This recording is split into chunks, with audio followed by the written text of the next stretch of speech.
tell me that I'm never. Halo semua, salam sejahtera Malaysia. Selamat datang ke channel Fels Lifestyle. Tuan-tuan dan puan, terima kasih kerana terus setia dan bersama di dalam channel ini. Ada satu berita duka cita yang dikongsikan melalui Malaysia Kini bertarikh 10 Ogos. Ini satu pemergian yang mengejutkan seluruh rakyat Malaysia, terutamanya kepimpinan politik dan terutamanya parti PAS di Malaysia. Saudara-saudara, dikongsikan bertarikh 10 Ogos berita duka cita ini, ulama Kedah Tuan Guru Awang Lanai meninggal dunia. Ulama Kedah Abdul Wahab Hasan atau lebih dikenali sebagai Tuan Guru Haji Awang Lanai meninggal dunia pada usia 86 tahun di rumahnya di Parit Panjang dekat Baling, kira-kira 3 petang tadi bertarikh 10 Ogos. Hal itu dimaklumkan Ketua Dewan Ulama PAS Pusat Datuk Ahmad Yahya menerusi hantaran di Facebook. Telah kembali ke Rahmatullah Tuan Guru Haji Awang Lanai sebentar tadi. Semoga ditempatkan bersama orang yang beriman dan beramal soleh. Al-Fatihah, katanya. Menurut perkongsian itu, Allahyarham dilahirkan di kampung Tupai. Allahyarham dilahirkan di kampung Tupai. Dan perkara ini dimaklumkan Ketua Dewan Ulama PAS Pusat Datuk Ahmad Yahya menerusi hantaran di Facebook. Menurut perkongsian itu, Allahyarham dilahirkan di kampung Tupai, Sik dan merupakan cahaya mata kepada pasangan Haji Hasan Saman dan Haja Siti Halimah Mat Toha. Allahyarham mendapat pendidikan awal di Sekolah Rendah Melayu Kampung Tupai sebelum menuntut ilmu agama di sekolah-sekolah pondok. Beliau telah membuka sekolah pondok Madrasah Tahzib An-Nufus pada 1988. Bagi saya ini pasti satu pemergian yang mengejutkan kepimpinan politik Malaysia. Dan sudah pasti pemergian ini ataupun berita duka cita ini turut dirasai oleh Presiden PAS Hadi Awang. Kerana beliau adalah sebagai Presiden PAS dan juga orang ramai menggelar Hadi Awang sebagai Tok Guru. Disahkan melalui artikel Malaysia Kini, Ulama Kedah Tuan Guru Awang Lanai meninggal dunia. Kita berdoa supaya keluarga Allahyarham diberikan kekuatan, kekuatan untuk menempuhi waktu-waktu yang sukar ini. Bagi saya, ini pasti satu pemergian yang mengejutkan kepimpinan politik di seluruh Malaysia. Sekian saja untuk kali ini. Teruskan bersama di dalam channel ini untuk info yang seterusnya. Halo semua, salam sejahtera Malaysia, tuan-tuan dan puan yang amat dihormati. Ada satu perkongsian yang saya nak sampaikan kepada anda.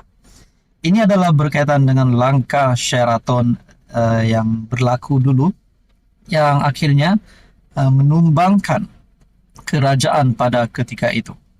Sudah pasti beberapa watak di dalam langkah Sheraton yang menjadi ikon kepada langkah Sheraton, contohnya Azmin Ali, dan beberapa pemimpin yang lain lagi. Namun saudara-saudara yang amat dihormati, rupanya Ahmad Zahid Hamidi pun ada membuat satu pengakuan. Melalui perkongsian daripada Syabuddin bertarikh 10 Ogos.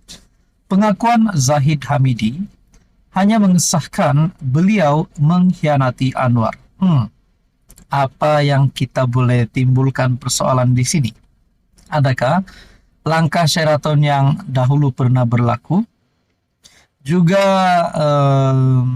Zahid Hamidi, nama Zahid Hamidi menjadi salah satu dalangnya.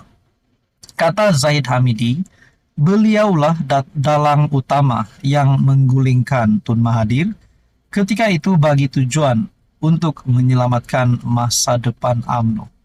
Mungkinkah tulisan daripada Syabuddin ini ataupun pengakuan Zahid Hamidi hanya mengesahkan beliau mengkhianati Anwar ini akan membawa kepada langkah Sheraton kedua ataupun langkah menggulingkan kerajaan pimpinan Anwar Ibrahim. Adakah perkara ini boleh berlaku lagi? Dan kali ini Zahid Hamidi pula yang menjadi dalang utama.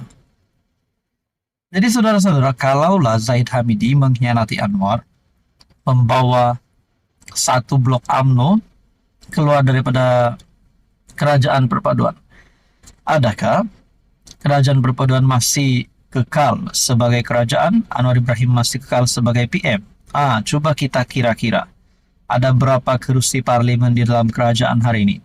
Kalau ditolak dengan semua kerusi Barisan Nasional, itu pun kalau semua Barisan Nasional, semua ahli parlemen Barisan Nasional setuju untuk keluar daripada kerajaan. Andai kata kalau UMNO sahaja yang setuju, MCA dan MIC pula tidak setuju, bagaimana pula? Jadi saudara-saudara, kalau perkara ini akan menjadi satu kenyataan, adakah UMNO akan bergerak solo selepas ini? Ataupun UMNO akan menyertai Perikatan Nasional dan pada PRU16 ataupun sebelum PRU16 mereka akan tumbuhkan kerajaan baru? Jadi itu menjadi persoalannya. Selepas Presiden PAS Hadi Awang sebelum ini, pada 22 Oktober 2022, mengaku beliaulah yang menggerakkan langkah Sheraton sehingga menjatuhkan PM ketika itu Tun Mahathir. Kini Presiden UMNO, Ahmad Zahid pula membuat pengakuan yang sama. Tindakan luar biasa itu penting karena Tun Mahathir pada waktu itu berhasrat mahu membatalkan pendaftaran UMNO. Saya tidak mahu mengia atau menafikan dakwaan Zahid Hamidi karena watak utama yang diperkatakan ramai dalam peranan menjatuhkan kerajaan PH ketika itu. Bahkan menjadi tajuk-tajuk berita dalam pelbagai media, masih lagi hidup ketika ini. Antaranya Azmin Ali, Hamzah Zainuddin, dan Zahid. Ketika itu Azmin Ali ialah timbalan Presiden PKR. Antaranya ialah Azmin Ali, Hamzah, dan Zahid Arif.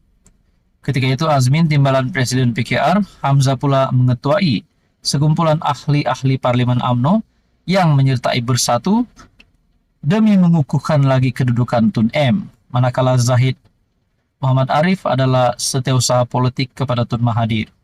Merekalah watak yang memainkan peranan untuk terus mengekalkan Tun sebagai PM dan sekaligus menafikan Anwar sebagai pengganti Perdana Menteri sebagaimana yang dipersetujui dalam PH. Kenapa pada waktu itu beliau dan UMNO memberi sokongan kepada Muhyiddin sebagai PM? Kalaulah, katalah atas sikap husnuzon, kita bersetuju dengan pengakuan Zahid bahwa beliaulah dalang menjatuhkan Tun Mahathir. Ini adalah juga suatu bentuk pengakuan Zahid Hamidi sebenarnya yang adalah pengkhianat sebenar kepada Anwar. Bukankah di atas meja Muhyiddin sudah ada kertas cadangan untuk mengharamkan UMNO? Mungkin pada ketika ini, pengakuan Zahid Hamidi sebenarnya adalah pengkhianat sebenar kepada Anwar. Tapi mungkin pengakuan ini tidak lagi terpakai hari ini karena beliau bersama dengan Anwar di dalam kerajaan perpaduan. Itu pendapat saya secara pribadi. Dan di akhir tulisan daripada Syabuddin, Anwar mungkin gembira dengan sokongan Zahid dan UMNO kepadanya karena ia akhirnya membolehkan beliau menjadi PM. Tapi satu pesanan kepada Anwar dengan pelbagai kelicikan Presiden UMNO yang hanya diberi di NEE itu. Berhati-hatilah dengan senyuman Zahid Hamidi. Tidak mustahil selepas ini Anwar jadi mangsa sekali lagi, menurut Syabuddin pada 10 Agustus. Jadi saudara-saudara, adakah Anwar Ibrahim perlu lebih berhati-hati dengan memecat Zahid Hamidi supaya beliau tidak ditikam belakang? Mungkin itu salah satu option. Jadi apa komen Anda berkaitan dengan isu ini?